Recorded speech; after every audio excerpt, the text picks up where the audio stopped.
अज्ञानतिमिरान्धस्य ज्ञानञ्जनशलाकया चक्षुरुन्मिलितं येन तस्मै श्रीगुरुवे नमः। श्री चैतन्य चरितामृत मध्य लीला चैप्टर 22 प्रयास संख्या 49। सनातन गोस्वामी को दी जा रही शिक्षाएं, जिसमें कि खास तौर पे भक्ति के बारे में इस चैप्टर में बताया गया है कि भक्ति बाकी सारे प्रोसेस से श्रेष्ठ है। साधु संग कृष्ण भक्ति श्रद्धा यदि हय भक्ति फल प्रेम हय संसार या क्षय। भक्त की संगति करने से कृष्ण भक्ति में श्रद्धा जागृत होती है। तो कहीं से भी हम शास्त्र का कोई सा भी पन्ना उठाते हैं, चाहे श्रीमद् भागवतम है, चाहे चैतन्य चरितामृत है, यही बात निकल के आती है कि भक्त की संगति करने से कृष्ण भक्ति में श्रद्धा जागृत होती है। लेकिन हम जैसा अक्सर डिस्कस करते हैं कि हर दो व्यक्तियों के सोच में थोड़ा अंतर हो सकता है, उद्देश्य चाहे सेम हो। इसलिए जब कुछ लोग संग करते हैं साथ में तो कई बार उनके विचार मैच नहीं करते हैं। हाँ, लेकिन फिर भी कैसे एक साथ रह के कोऑपरेट करना, क्योंकि भक्ति भक्तों के साथ ही आती है। हाँ, कैसे हम अपने विचारों को केवल व्यक्त कर दें और जो भी ग्रुप का विचार है उसको फॉलो कर लें बिना सोचे समझे कि जब ये फेल होगा तो ही मैं साबित होऊंगा कि मैं सही था। तो अक्सर संगति में संगति के कई सारे ग्रुप डायनेमिक्स, हम कहते हैं ना ग्रुप डायनेमिक्स, जब हम ग्रुप में रहते हैं तो बहुत सारी चीज़ें होती हैं, मन मुटाव होते हैं, कुछ फॉल्ट फाइंडिंग भी हो जाती है, बहुत कुछ हो जाता है ग्रुप में। अकेले रहने में ये सब नहीं होता, लेकिन क्या करें, शास्त्रों में हर जगह ये लिखा है कि संगति करने से श्रद्धा जागृत होती है। तो इसलिए हमें संगति को शास्त्र के अनुसार करना होगा। शास्त्र में संगति करने के क्या क्या डूज एंड डोंट्स बताए गए हैं। अक्सर देखा गया है कि यदि हम कृष्ण चर्चा या कृष्ण भक्ति के अलावा संगति में कुछ करने लगते हैं, क्योंकि संगति में आनंद तो है ही। एक आदमी अकेला कहीं घूमने जाए, एक आदमी ग्रुप में घूमने जाए, तो ग्रुप में घूमने का आनंद ही कुछ और है। तो अक्सर ये संगति में एंजॉयमेंट्स चालू हो जाती है, या तो घूमना घुमाना या खाना खिलाना, ऐसी चीज़ें हो जाती हैं संगति में। तो ध्यान रखें, संगति से नुकसान भी है। जैसे हर चीज़, जैसे धाम में जाने के लाभ हैं तो धाम में जाने के नुकसान भी हैं। धाम में गलत भावना से जाते हैं तो उसका उतना ही बड़ा नुकसान हो जाता है। तो इसलिए भक्त की संगति से श्रद्धा जागृत होती है। भक्ति उन्मुखी सुकृति कह सकते हैं हम, जो डिस्कस कर रहे थे, ऐसी सुकृति, ऐसे कार्य जैसे भक्ति बढ़े, तो भक्त की संगति से हो जाता है, प्रोवाइडेड कि हम डूज एंड डोंट्स का पालन करें, जो कि अक्सर हम भूल जाते हैं, क्योंकि हमारी एन्जॉयमेंट की टेंडेंसी है। दो लोग मिलते हैं तो पता नहीं ऐसा क्यों होता है कि डेफिनेटली किसी तीसरे के बारे में चर्चा जरूर करते हैं, और वो चर्चा अक्सर अच्छी नहीं होती। तो ये संगति के दुष्परिणाम है। लेकिन फिर भी संगति इंपॉर्टेंट है। भक्ति के कारण मनुष्य का सुप्त कृष्ण प्रेम जागृत होता है, और इस तरह उसका भौतिक बद्ध जीवन समाप्त हो जाता है। तो हम अपना बद्ध जीवन समाप्त कर सकते हैं भक्त की संगति से। और इसी संगति में हम अपराध करके अपने आप को नीचे गिरा सकते हैं। यच्छया मत कथा दो या जात श्रद्धस्तु या अपमान ना निर्विण्णो नाति सक्तो भक्ति योगस्य सिद्धिदा। यदि कोई किसी तरह से मेरी कथा के प्रति आकृष्ट होता है और भगवत गीता में दी गई मेरी शिक्षाओं में श्रद्धा रखता है। देखिए, भगवान भी यहाँ बता रहे हैं अगले ही श्लोक में, संगति के बाद में बोलते ही भगवान ने, चैतन्य महाप्रभु ने अगला श्लोक लिया श्रीमद् भागवतम के 11वें कैंटो से, कि जो कोई मेरी कथा के प्रति आकृष्ट होता है, यानी कि संगति भगवान की कथा के लिए है। क्योंकि संगति में कथा करने का आनंद ही कुछ और है कि नहीं। आप लोग देखते हैं संगति में हम लोग पढ़ रहे हैं शास्त्रों को, कहाँ से कहाँ पहुँच गए हमने श्रीमद् भागवतम का दूसरा कैंटो, तीसरा, फिर धीरे धीरे एक एक करके ख़त्म होते जा रहा है। चैतन्य भागवत, बृहद भागवत, भगवत गीता, चैतन्य चरितामृत, और घर में हम लोग इसको पढ़ नहीं पाते हैं अकेले। तो यही संगति का लाभ है, उत्साह रहता है संग में। तो यदि कोई किसी तरह से मेरी कथा के प्रति, यानी कि संगति में कथा के प्रति आकृष्ट होना चाहिए, कथा डिस्कस करनी चाहिए, और भगवत गीता में दी गई मेरी शिक्षाओं में श्रद्धा रखता है, और यदि मनुष्य में भौतिक वस्तुओं के प्रति झूठी आसक्ति नहीं है, और साथ ही वह भौतिक जगत में अधिक आसक्त नहीं है, तो मेरे प्रति उसका सुप्त प्रेम भक्ति द्वारा जागृत हो उठेगा। देखिए, भगवान कह रहे हैं कि मेरी कथा में अगर आप रुचि रखेंगे, और दूसरी चीज़ मेरी शिक्षाओं के प्रति सचेत रहेंगे, डूज एंड डोंट्स, और तीसरी चीज़, यदि भौतिक संसार से आसक्ति बना के नहीं रखेंगे, साथ साथ धीरे धीरे प्रयास करेंगे, हाँ, बाई इंटेलिजेंस, तो मेरे प्रति सुप्त प्रेम जागृत हो उठेगा। तो ये है तरीका, ये सारी चीज़ें करनी पड़ेंगी। हाँ, इनमें से कहीं ना कहीं हम गलती कर ही देते हैं। जैसे कई लोग भक्ति में तो हैं लेकिन फिर भी भौतिक आसक्ति बनाए रखते हैं बहुत सारी चीज़ों के प्रति। हाँ, ये हम जानते हैं कहाँ कहाँ पर बना के रखते हैं कभी रिश्तेदारियों में, कभी किसी वस्तुओं में, धन में, और कुछ इंद्रिय तृप्ति की हमारी आदतों में, तो वो हमारी सुप्त प्रेम को जागृत नहीं होने देगा। उसी तरह से जो कथा तो पूरे दिन सुनते रहते हैं, बोलते भी रहते हैं, लेकिन सहजिए बन गए, मतलब कि डूज एंड डोंट्स का कोई मतलब नहीं, नियम पालन करने का कोई मतलब नहीं, तो वो भी रह गए। या जिसने नियम पालन बड़ी कठोरता से करे लेकिन कथा के प्रति रुचि नहीं है, पूरे दिन नियम नियम नियम नियम नियम नियम नियम कठोरता, लेकिन कोई कथा नहीं, यानी कि कोई भगवान का ग्लोरिफिकेशन नहीं, कोई नाम संकीर्तन नहीं, कोई नाम जपा नहीं, कोई हाँ ग्लोरिफिकेशंस नहीं, इस प्रकार से। तो ये तीनों चीज़ें करनी चाहिए, यहाँ बता रहे हैं। महत कृपा बिना कौन कर्म भक्ति नया, भक्ति कृष्ण भक्ति दूरे रहू संसार नहीं क्षय। शुद्ध भक्त की कृपा बिना किसी को भक्ति पद प्राप्त नहीं हो सकता। शुद्ध भक्त की कृपा बिना किसी को भक्ति पद प्राप्त नहीं हो सकता। फिर से बता रहे, यानी कि ये हमारी क्या करें, अभी तो फंस गए, बहुत बुरा फंस गए। किसी मॉर्टल, किसी जीवित इंसान जो मृत्यु जिसको प्राप्त होती है, उसके प्रति शरणागति होना पड़ेगा। बड़ा मुश्किल काम लगता है। लोग भगवान के प्रति तो फिर भी शरणागति हो जाते हैं क्योंकि लगता है वो तो महान है, लेकिन किसी व्यक्ति को शरणागति करना बड़ा दिक्कत है। मंदिर में लोग पहली बार आते हैं तो भगवान को तो फिर भी प्रणाम कर लेते हैं, लेकिन प्रभुपाद के आगे प्रणाम करने में झिझक सी होती है। क्या है, आदमी है कोई बैठा रखा वहाँ पे, पूजा कर रहे हैं इसकी। और उसके बाद फिर धीरे धीरे प्रभुपाद के बारे में पता चलता है, लेकिन फिर प्रभुपाद के शिष्यों, उनके भक्तों, उनके प्रति ये भाव नहीं होता है। तो यहाँ बता रहे हैं कि इस प्रकार से भक्त की कृपा के बिना भक्ति पद प्राप्त नहीं हो सकता। शुद्ध भक्ति की कृपा के बिना कृष्ण भक्ति की बात जाने दें, मनुष्य भवबंधन से छूट नहीं सकता, यानी कि मुक्ति भी प्राप्त नहीं कर सकता। और बात छोड़ दो। तो इसलिए कैसे करें इसको, आप इसको ज़बरदस्ती कैसे करें, इसका मतलब हमें धीरे धीरे अपने आप को जब निम्न सोचेंगे, निम्न मानेंगे, तभी दूसरे के आगे नतमस्तक हो पाएंगे। और फिर सोचेंगे कि जब हम भक्तों के सामने नतमस्तक होते हैं तो भगवान की प्रसन्नता इसी में है। ध्यान रखिए, एक आप खुद ही सोचिए, आपके घर में एक शैतान बच्चा होगा बहुत ज़्यादा, और एक थोड़ा अच्छा बच्चा हो सकता है। यदि शैतान बच्चे की लोग बहुत बुराई करते हैं तो माँ को फिर भी अच्छा नहीं लगता है, चाहे कितना भी बुरा क्यों ना हो, चाहे वो उसको थप्पड़ मार ले। तो उसी तरह से सोचिए, भक्त जो हैं भगवान के प्रिय हैं, अब उनमें कोई भक्त उन्नत नहीं है, कोई उन्नत है, कोई गलतियां कर रहा है, माना कोई गलतियां कर रहा है बहुत सारी, कोई नहीं कर रहा है, लेकिन जो गलतियां भी कर रहा है, यदि आप उसकी निंदा खुलेआम करने लगेंगे, आपस में खुसर फुसर करने लगेंगे, हाँ, तो कैसे भगवान को अच्छा लगेगा। क्यों? क्योंकि भगवान जानते हैं कि बड़ी मुश्किल से कौनो भाग्यवान जी, कोई मुश्किल से तो मेरी भक्ति में लगता है, मेरा प्रिय बच्चा वापस आ रहा है, और ये उसकी निंदा कर दें। इसलिए सोचना चाहिए। तो यहाँ हमें सोचना पड़ेगा कि भगवान को भक्त बड़े प्रिय हैं, इसलिए हम थोड़ा सोचें इस बारे में, और भक्ति उन्हीं से मिलती है। हाँ, ये बात अलग है कि हम जैसे जैसे भक्त से मिलेंगे वैसी हमारी चेतना हो जाएगी। तो हम संगति में सोच सकते हैं कि संगति में हम ऐसे भक्ति करें जिसके अंदर आसक्ति नहीं है भौतिक, हाँ, या हमसे कम आसक्ति। चलो आपको ऐसा नहीं मिल रहा जो टोटली आसक्ति फ्री है, हमसे तो ज़्यादा आसक्ति कम है, हमसे ज़्यादा कथा में रुचि है, नियमों का पालन हमसे ज़्यादा करने का प्रयास कर रहा है, तो वहाँ पर अगर आप धीरे धीरे एसोसिएट करेंगे और बाकी लोगों को संग देंगे, हाँ, जो लगता है कि नियमों में कम है उसको संग देंगे। कैसे? उसके सामने भक्ति के नियमों का पालन करेंगे। जैसे कोई व्यक्ति आपके सामने आता है और कुछ गलत कार्य करता है, तो हम उसको बड़े प्यार से अपना एग्जाम्पल देंगे भाई। हम उसको ज़रूरी नहीं है कि प्रीच करने लग जाएं, क्योंकि कई बार किसी को समझाने लग जाएं तो बुरा ही मान जाता है। हम अपने आचरण से दिखाने लग जाएं।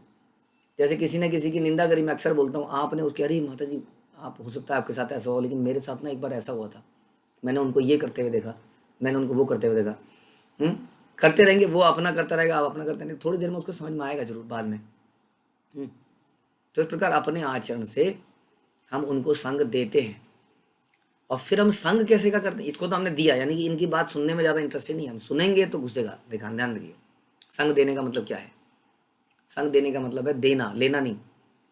लेते कम है जब हम सुनते हैं उनका, है ना, कुछ उनके विचारों को सुनने लगते हैं। विचारों को सुनते ही तुरंत अपने विचार प्रस्तुत कीजिए। हाँ, क्योंकि हमें जानते हैं कि ये अभी थोड़ी गलती कर रहा है, इसके विचार सुनने से भी गड़बड़ हो सकती है। लेकिन फिर संग तो नहीं छोड़ सकते, उनको भी संग की आवश्यकता है, उनको भी ऊपर उठाना है। तो उनको आप सही आचरण दीजिए, संग दीजिए, सुनिए मत। और फिर जब अपने सीनियर्स के साथ जाएं जहां आपको लगता है हमसे ज़्यादा उन्नत हैं, वहां पर बोलना कम और सुनना ज़्यादा कीजिए। इस प्रकार संग ले रहे हैं, वहां पर दे नहीं रहे हैं। कई बार हम सीनियर्स के सामने बोलना ज़्यादा चाहते हैं, क्योंकि हम दिखाते हैं हमें पता है, हमें ज्ञानी है। ऐसा नहीं है कि इतने बुरे भी नहीं है प्रभु जी। तो वहाँ पर चुप रह के सुनना है, और जहाँ वो गलती कर रहा है उसके सामने ज़्यादा बोलना है, वो भी समझाना नहीं है, अपना आचरण दिखाना है। ठीक है, तो इस प्रकार से बहुत बढ़िया एक संग बनेगा जिसमें कि उत्साह रहेगा हमेशा भक्ति करने का। तो यही बता रहे हैं यहाँ पर कि कृष्ण भक्त की बात, भक्ति भी नहीं मिलेगी और मुक्ति भी नहीं मिलेगी यदि ऐसा नहीं करेंगे तो। प्रभुपाद कह रहे हैं कोई कितना ही दान क्यों ना कर दे, अस्पताल खोल दे, स्कूल खोल दे, परोपकार काम के काम कर ले, वो भक्ति प्राप्त नहीं कर सकता। भक्ति केवल शुद्ध भक्ति की कृपा से प्राप्त की जाती है। शुद्ध भक्ति की कृपा के बिना भौतिक अस्तित्व से छुटकारा नहीं मिल सकता। इस श्लोक में महत शब्द शुद्ध भक्त का सूचक है। भगवत गीता में भगवान कृष्ण द्वारा इसकी पुष्टि करी गई है कि हे पृथा पुत्र, महात्मा जो मोहग्रस्त नहीं है वे देवी प्रकृति के संरक्षण में रहते हैं। वे पूरी तरह से भक्ति में लगे रहते हैं, क्योंकि वे मुझे आदि तथा अव्यय पुरुष पूर्ण पुरुषोत्तम भगवान के रूप में जानते हैं। यानी कि भक्त महत कौन हुआ? महत वो नहीं हुआ जिसको संसार महात्मा के नाम से जानता है। यहाँ पे महत का पहला लक्षण बता रहे हैं, बाकी तो है ही, कि वो पूर्ण पुरुषोत्तम कृष्ण को भगवान के रूप में जानते हैं। बड़ी सिंपल डेफिनेशन। जो नहीं जानता है उसको महत नहीं कहा जा रहा है, वो महत नहीं है, क्योंकि वो जानता ही नहीं है। हाँ, इसलिए संसार में बहुत सारे लोगों को महात्मा बना दिया जाता है, कह दिया जाता है, बिकॉज ऑफ देयर कुछ ऐसे दान के कार्य या कुछ ऐसे सामाजिक सुधार के कार्य। लेकिन वास्तव में महत्व वही है जो पूर्ण पुरुषोत्तम भगवान के रूप में कृष्ण को जानता हो। तो मनुष्य को ऐसे महात्मा की संगति करनी है जिससे कृष्ण को संपूर्ण सृष्टि के परम स्रोत के रूप में स्वीकार कर लिया हो जिसने।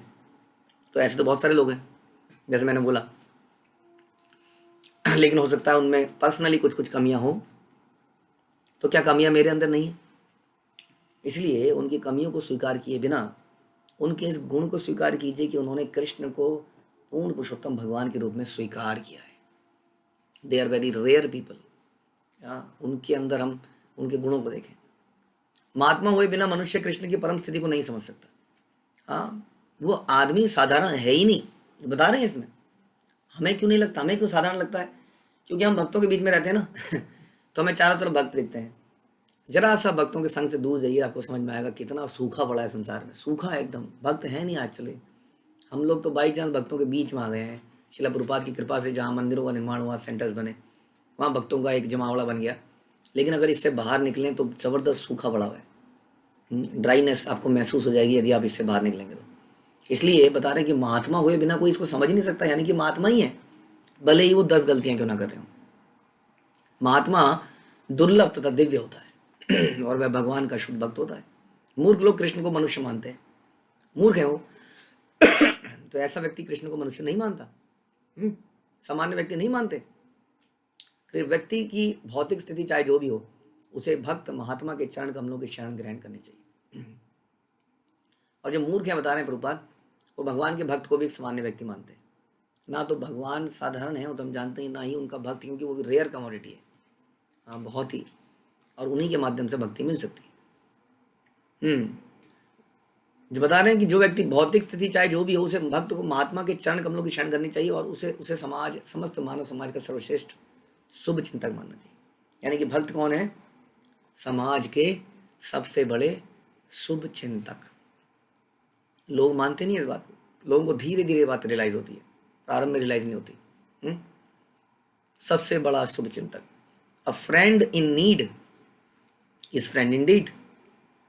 जरूरत में काम आने वाला व्यक्ति ही दोस्त है, अदरवाइज तो बहुत सारे दोस्त हैं।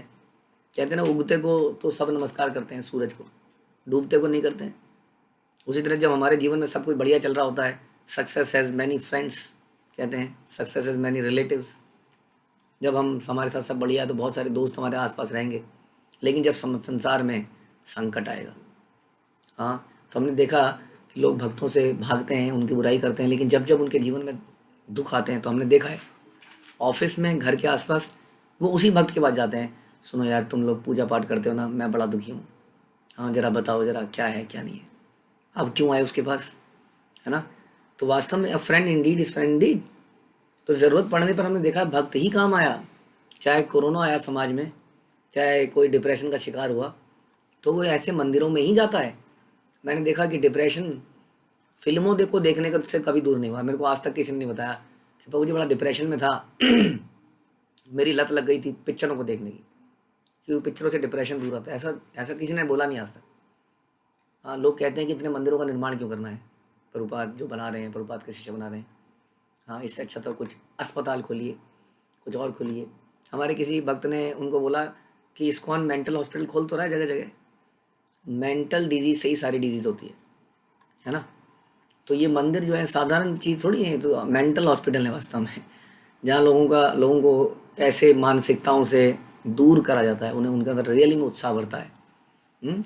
लोग करोड़ों रुपया खर्च कर रहे हैं सिनेमा हॉल बनाने में, मॉल बनाने में। मॉल बना के आने के बाद कितने लोगों में एक्साइटमेंट रहती है, जाते हुए तो रहती है, हाँ, कि कुछ करेंगे कुछ मिलेगा, लेकिन जब वापस आते हैं तो थके होते हैं, चूर होते हैं, और सोच के आते हैं अरे यार इतना पैसा खर्च हो गया। रोक ही नहीं पाए अपने आप को। ये एक तरह का फोबिया है, या एक तरह का लत है, फोबिया नहीं है, जिसमें कि आदमी खर्च करता है शॉपिंग के लिए, खर्च करते हुए उसको आनंद लगता है, उसको कुछ मज़ा आएगा, लेकिन थोड़ी देर में पैसा भी खर्च हो जाता है और वो टेस्ट भी खत्म हो जाता है। तो इन सब बीमारियों से दूर करके भक्त लोग मंदिर बना रहे हैं, लोगों की कथाएं कर रहे हैं, इसलिए सबसे बड़ा शुभ चिंतक मानना चाहिए। लेकिन ये लोगों को समझ में तब आता है जब वो दुख में गिरते हैं, उससे पहले वो बुराई करते रहते हैं दुनिया भर की। हम्म? हमें ऐसे महात्मा की शरण में जाना चाहिए और उसकी आयतों की कृपा की याचना करनी चाहिए। केवल उसके आशीर्वाद से ही मनुष्य भौतिक जीवन के प्रति आसक्ति से मुक्त हो सकता है। इस प्रकार मुक्त होने के बाद मनुष्य महात्मा की कृपा से भगवान की दिव्य प्रेममयी सेवा में लग जाता है। लेकिन कृतघ्न व्यक्ति, अनग्रेटफुल, दुष्ट प्रवृत्ति का व्यक्ति दुख से निकाले जाने के बाद फिर से काटने को आता है, भूल जाता है कि उसके जीवन में उसको खड़ा किया गया, उससे भक्ति, अब उसको थोड़ी बहुत भक्ति करनी आ गई है, हाँ, अब वो अपने बचाने वाले के ऊपर ही डंक मारता है जैसे बिच्छू। रहु गणित तपस्या न याति न चेत जया निर्वण पणा दिग्हाद्वा। ये बड़ा इंपॉर्टेंट श्लोक हम सुनते हैं इसको अक्सर श्रीमद् भागवत में। न छंदसा न एव जलाग्नि सूर्यैर विना महत पाद रजाभिषेकम।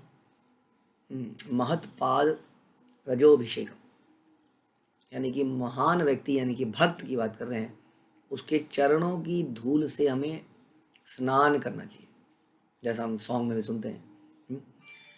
हे राजा रहुगण, जड़ भारत बता रहे हैं राजा रहुगण को, शुद्ध भक्त महात्मा महाजन के चरण कमलों की धूल अपने सर पर धारण किए बिना मनुष्य भक्ति प्राप्त नहीं कर सकता।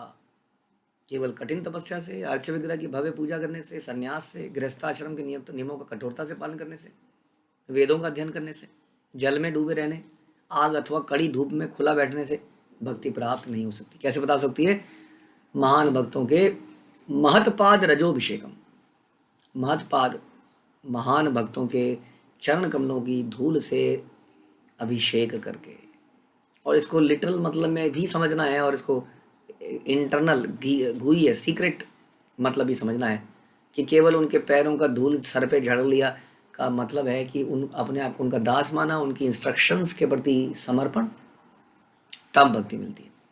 श्रील प्रभुपाद ने अपने तात्पर्य में बहुत कुछ लिखा है, लेकिन जब भक्त लोगों के जीवन में आती है असली बात, तो भक्त लोग कहते हैं हर चीज़ थोड़ी हो सकती है, इतना थोड़ी हो सकता है। हाँ, तो ये इसका मतलब महदपाद रजोभिषेकम नहीं कर रहे हैं हम।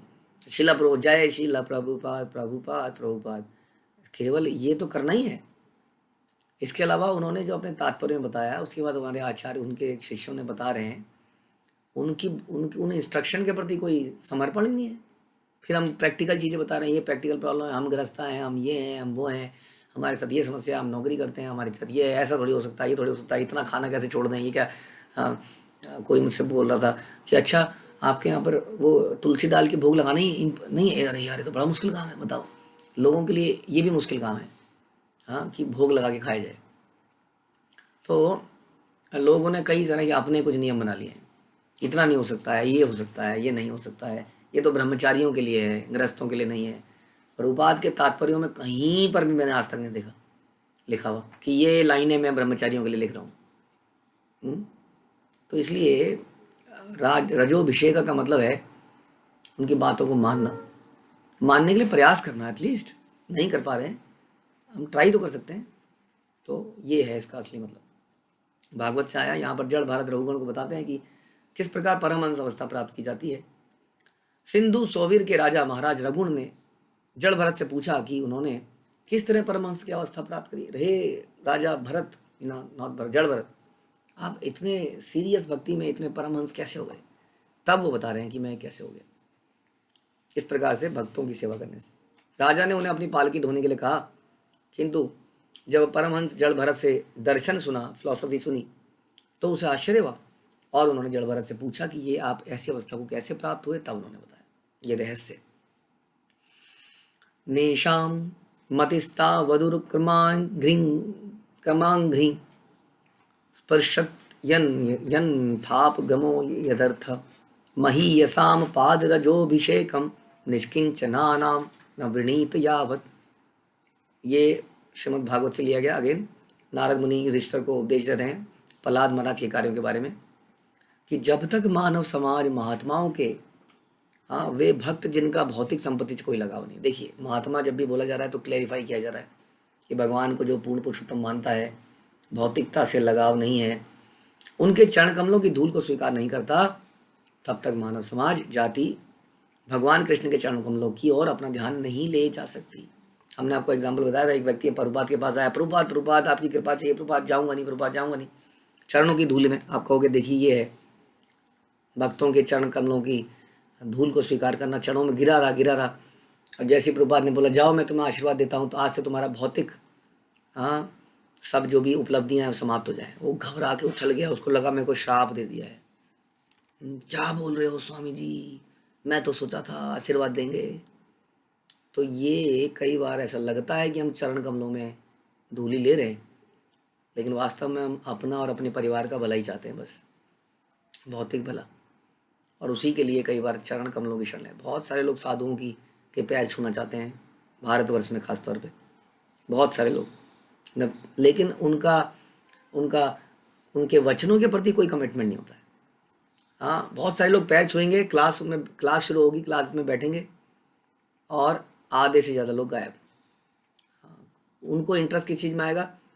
वो प्रसाद की थोड़ी व्यवस्था थी, वो थोड़ा क्राउड कंट्रोल था, हमने सोचा ये कर लें, सब कामों में लग जाएंगे सारे लोग, लेकिन कथा में नहीं बैठेंगे, क्योंकि उनका उनके। और कई बार लोग कथा में बैठेंगे ऐसे जैसे कि क्या बताएं, जैसे कोई भैंस बैठ जाती है, उनको कुछ पता नहीं है कि क्या बोला गया क्या नहीं बोला, उसके बाद उठेंगे और कोई इंट्रोस्पेक्शन नहीं।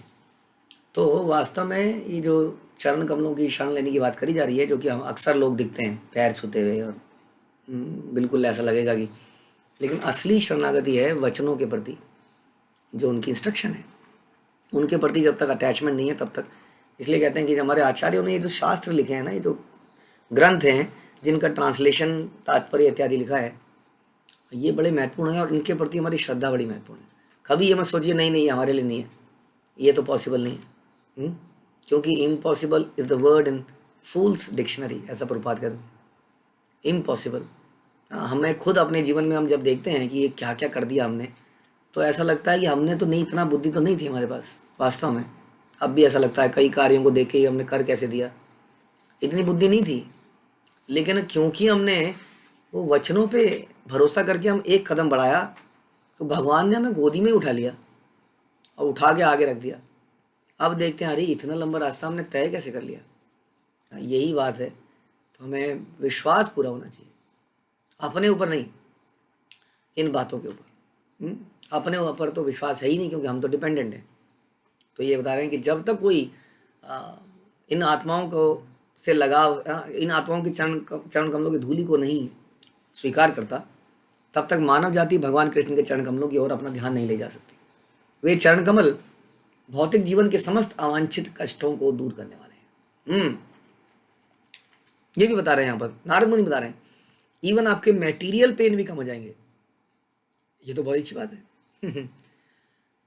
स्पिरिचुअल फायदा और मेटीरियल दुख कम, लेकिन कम आपके अनुपात में होंगे।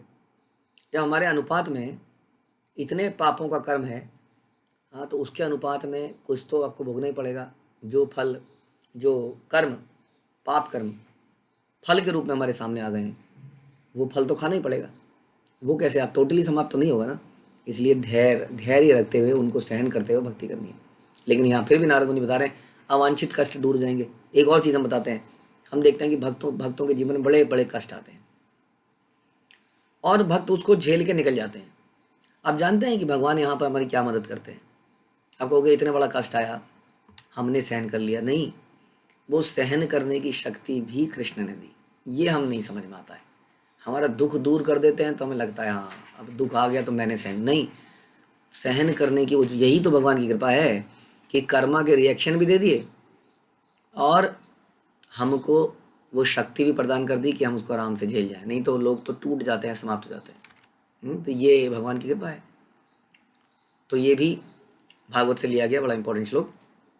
और यह श्लोक प्रहलाद महाराज ने अपने पिता असुरराज हिरण्यकशिपु से कहा था।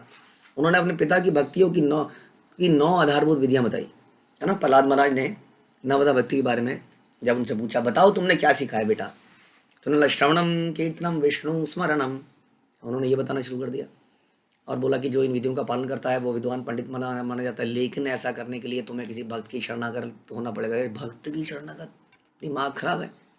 विष्णु की शरणागत तो हो नहीं सकता है, वो भक्ति कैसे हो जाएगा। किंतु हिरण्यकशिपु को अपने पुत्र द्वारा भक्ति के विषय में ऐसी बातें करना अच्छा नहीं लगता था। उसने तुरंत ही प्रहलाद के शिक्षक को, षंड को बुलाया और शिक्षक ने बताया कि उसने प्रहलाद को भक्ति की शिक्षा दी नहीं, वो तो उसका सहज ही झुकाव है। तो उस वक्त जो है बड़ा गुस्से में आ गया उनका पिताजी हिरण्यकशिपु और प्रहलाद से पूछा कि वह वैष्णव क्यों बना।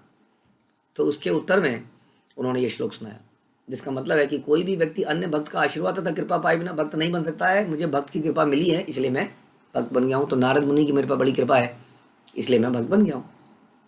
साधु संग सर्वशास्त्र कय, लव मात्र साधु संग सर्व सिद्धि है। सारे शास्त्रों का निर्णय है कि शुद्ध भक्त के साथ एक क्षण भर की संगति से ही मनुष्य सारी सफलता प्राप्त कर सकता है। सेकंड, इसका मतलब है एक सेकंड का 11वां हिस्सा। सोचिए हमें तो कितना संग मिलता है, हमारे अंदर ऐसा परिवर्तन क्यों नहीं होता है? क्योंकि हम संग लेना नहीं चाहते हैं। अभी हमने डिस्कस किया ना, हम भागते हैं कई बार संग से। अरे पास में आ गए तो कुछ बोल देंगे करने को, दूर दूर रहो। हाँ, कई बार यात्राओं में हम जाते हैं, कई बार जाते हैं तो हमें थोड़ा डर सा लगता है कि कोई पास में जाएंगे तो कुछ करने को बोल देंगे तो मर जाएंगे, फंस जाएंगे। तो हम लोग साथ में रहते हुए भी संग लेते नहीं हैं। संग लेने का मतलब हम ऑलरेडी चर्चा कर चुके हैं, कुछ इंस्ट्रक्शंस को लेना, हाँ, साथ में भक्ति के नियमों का पालन करना, साथ में हाँ इस प्रकार की चीज़ें करना। तो एक सेकंड का संग भी। और ऐसे बने एक एग्जाम्पल हम सुनते हैं शिला प्रभुपाद के जीवन से कि कोई व्यक्ति उन्हें एयरपोर्ट में मिला, बस थोड़ी देर बात हुई, उसके बाद प्रभुपाद अपनी चले गए, वो चले गए और उसी छोटी सी घटना से उस व्यक्ति के जीवन में परिवर्तन आ गया। छोटा सा, यानी कि एक सेकंड का 11वां हिस्सा भी, उतना भी अगर संग प्राप्त हो जाए तो सारी सफलता प्राप्त हो सकती है। लेकिन ये श्लोका रियलाइज्ड श्लोका नहीं है हमारे लिए, हम बहुत ही ग्रांटेड लेते हैं क्योंकि बाई चांस हम लोग भक्तों के बीच में हैं, इसलिए उसकी महत्वता को समझ नहीं पा रहे हैं। मे बी जब हम नहीं होंगे संग साथ में तब हमें समझ में आएगा कि कितना इंपॉर्टेंट है ये जो श्लोक लिया गया। तुल्याम लवे नापि न स्वर्गम ना पुनर्भवम भगवत संगी संगस्य मर्त्यानाम किमुताशिता ताशिष्य। भगवत भक्त के साथ क्षण भर की संगति के मूल्य की तुलना जब स्वर्ग प्राप्ति भौतिक बंधन से मुक्ति से नहीं करी जा सकती, तो भौतिक संपत्ति के रूप में संसारिक वरदान के विषय में क्या कहा जाए, जो उन लोगों के लिए है जिन्हें एक ना एक दिन मरना है। बता रहे हैं कि कई बार हम बोलते हैं कि प्रभु जी बहुत काम है आज, हाँ ये है, बिजनेस मीटिंग है, ऑफिस का ये है, तो अक्सर हम लोग कई बार यात्राओं में मिस करते जाते हैं। हर यात्रा में मिसिंग हो रहे हैं, हर प्रोग्राम में मिस हो रहे हैं, संकीर्तनों में मिस हो रहे हैं, कक्षाओं में मिस हो रहे हैं क्योंकि कुछ काम है। तो यहाँ पे बता रहे हैं कि काम को तो छोड़ दो जिससे संसारिक वस्तु मिलती है, संसारी वस्तु मिलती है ना, धन मिलता है, यही तो मिलता है और क्या। यहाँ तो बता रहे हैं कि अगर स्वर्ग की प्राप्ति भी हो रही हो तो वो भी भक्त की थोड़े से सेकंड के संग के बराबर नहीं है। स्वर्ग की प्राप्ति भी हो रही है तो उसे छोड़ दो, मुक्ति की प्राप्ति हो रही है उसे छोड़ दो, लेकिन अगर भक्त की संगति हो रही है उसे ले लो। तो उसके बारे में क्या कहना, जो संसारिक चक्करों के चक्कर में भक्त की संगति नहीं कर रहा है। ये शास्त्र कह रहे हैं, इसलिए इस पर बड़ा अगेन हम सोच सकते हैं ऐसा थोड़ी होता है, ऐसे कैसे कर दें, हमारे क्या काम नहीं है क्या। अगेन इस पर थोड़ा विचार तो कीजिए, इसको ऑल टुगेदर रिजेक्ट मत कीजिए, अंदर जाने दीजिए थोड़ी देर के लिए, कुछ नहीं होगा, अंदर चला जाएगा तो, है ना, कुछ विचारों की क्रांति होगी, धीरे धीरे शुद्धिकरण होगा, और एक दिन हम ऐसे कर पाएंगे जैसे इतने सारे लोग कर पा रहे हैं। जब हमने माला शुरू करी थी, आप सबके साथ भी ये एक्सपीरियंस रहा होगा, तो हम सोचते थे कि नहीं हो पाएगा जी, एक माला कर लेते हैं बस, इतनी माला 1.5 घंटा दिन में, 1.5-2 घंटा हमारे पास कहाँ है। अब मेरा तो ये एक्सपीरियंस है, आपका भी रहा होगा। तो अब देखिए दिन दिन में पता नहीं कहाँ से समय निकल के आ गया, वही 24 घंटों में, और केवल माला के लिए नहीं निकला, पता नहीं किस किस चीज़ के लिए निकल गया। अब तो लगता है कि यही करना है बस। तो इस प्रकार से असंभव संभव हो जाता है यदि हम इन वचनों पर श्रद्धा रखें। तो यहाँ यही बता रहे हैं कि थोड़े भी देर का अगर संग मिलता है तो उसको किसी चीज़ से कंपेयर मत कीजिए, बार्गेनिंग मत कीजिए। हाँ, अपने समय की, समय केवल इसी काम के लिए है, लगाने का प्रयास कीजिए, क्योंकि थोड़ा सा भी साधु का संग बड़ा इंपॉर्टेंट है। लेकिन साधु संग में हम फोकस करें कि हम संग ले रहे हैं, संग ले रहे हैं, वी हैव टू, हमें कुछ सेवा करनी है, हमें कुछ प्रश्न पूछने हैं, हमें इनको तुष्ट करना है, इस प्रकार का दिमाग में विचार बना रहे। कृष्ण कृपालु अर्जनेर लक्ष्य करिया, जग तेरे राखिया छिन उपदेश दिया। कृष्ण इतने दयालु हैं कि अर्जुन को लक्षित करते हुए अपने उपदेशों के द्वारा उन्होंने सारे जगत को संरक्षण प्रदान किया है। सर्वघुरीयतम भूय शृणु में परमं वचम, इष्टोऽसि में दृढ़मति ततो वक्ष्यामि ते हितम। मन्मना भव मद्भक्तो मद्याजी माम नमस्कुरु, मामि विश्यसि सत्यम ते प्रतिजानी प्रियोसी में। चूंकि तुम मेरे अत्यंत प्रिय मित्र हो, इसलिए मैं तुम्हें सर्वश्रेष्ठ सर्वोत्कृष्ट उपदेश के रूप में ज्ञान के सर्वाधिक गुह्य अंश को बता रहा हूँ। देखिए सुनिए, this is the most important knowledge Krishna is going to deliver.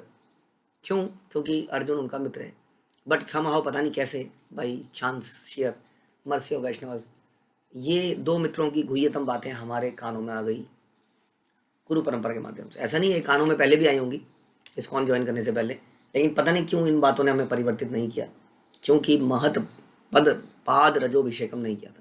अब जब हमने परंपरा को स्वीकार किया है, शरणागति करी है, तो ये जो सीक्रेट ज्ञान है अब हमारे लिए एक बड़ा वैल्यूएबल चीज़ बन गई है।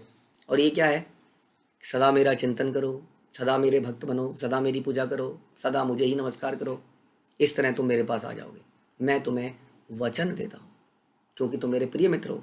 अब हम तो मित्र नहीं हैं, लेकिन हम भी ये सुन रहे हैं, समझ रहे हैं, हाँ, लेकिन हम भी अब इसको समझ जाएं कि ये भगवान ने जानबूझ के दो भक्तों की मतलब भगवान और भक्त की सीक्रेट बात थी, लेकिन भगवान ने इसको उजागर कर दिया बाकियों के लिए, ताकि बाकी लोग भी मित्र बने और ऐसा करें।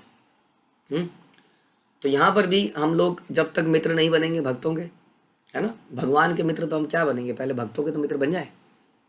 हम देखते हैं हमारा कोई मित्र ही नहीं है, इसके साथ भी झगड़ा, इसके साथ भी द्वेष, इसके साथ भी झगड़ा, इसके साथ भी द्वेष। हाँ, क्योंकि हमारे अपने विचार, अपनी सोच इतनी इंपॉर्टेंट हो जाती है। तो इस प्रकार से हम मित्र बनेंगे तो ये सीक्रेट्स हमारे रिवील कर दिए जाएंगे। सबसे इंपॉर्टेंट ज्ञान भगवान ने अर्जुन को दिया। तो बड़ा इंपॉर्टेंट प्रसंग में सनातन गोस्वामी को चैतन्य महाप्रभु बता रहे हैं कि इम्पोर्टेंस ऑफ डिवोटी एसोसिएशन। और हम देखते हैं सनातन गोस्वामी इन भक्तों का संग लेने के लिए वृंदावन से जगन्नाथपुरी में लगभग 10 महीने के लिए जाते हैं। और ये रास्ता कितना लंबा है आप सोच सकते हैं। हम तो यात्राओं में जा ही नहीं पाते हैं अक्सर, फ्लाइट और उससे भी कई बार, लेकिन वो वहाँ से पैदल यात्रा ही थी सारी, वहाँ से लेकर जगन्नाथपुरी में 10 महीने तक वहाँ। उसी तरह से रूप गोस्वामी भी वृंदावन से जगन्नाथपुरी में चैतन्य महाप्रभु उनके भक्तों का संग करने गए। हमने देखा किस प्रकार से सारे के सारा बंगाल के देश कौड़िए चतुर्मास में सारे के सारे पद यात्रा करते करते जगन्नाथपुरी में आके 4 महीने तक रहते थे संग। तो इस प्रकार से आप देखेंगे भक्ति का मतलब ही संग से है। भक्ति संग में होती है और ज्ञान योग अकेले होता है, अष्टांग योग अकेले होता है, हाँ, लेकिन भक्ति संग में करी जाती है। तो उसका महत्व तब समझ में आएगा जब हम संग में रहते हुए भक्ति करेंगे, दोष दर्शन नहीं करेंगे। जिसके संग में ये सोचेंगे ये भगवान का प्रिय है क्योंकि ये रेयर आत्मा है, बहुत कम ही भक्त होते हैं, चाहे इसके अंदर 10 कमियां हैं, लेकिन ये भगवान का प्रिय है, उसकी सेवा करने का प्रयास करेंगे और जो हमारे आचार्यों की इंस्ट्रक्शन है उनको सर पे धारण करेंगे। हरे कृष्ण। श्रील प्रभुपाद की जय, श्री चैतन्य चरितामृत की जय, श्री कृष्णदास कविराज की जय।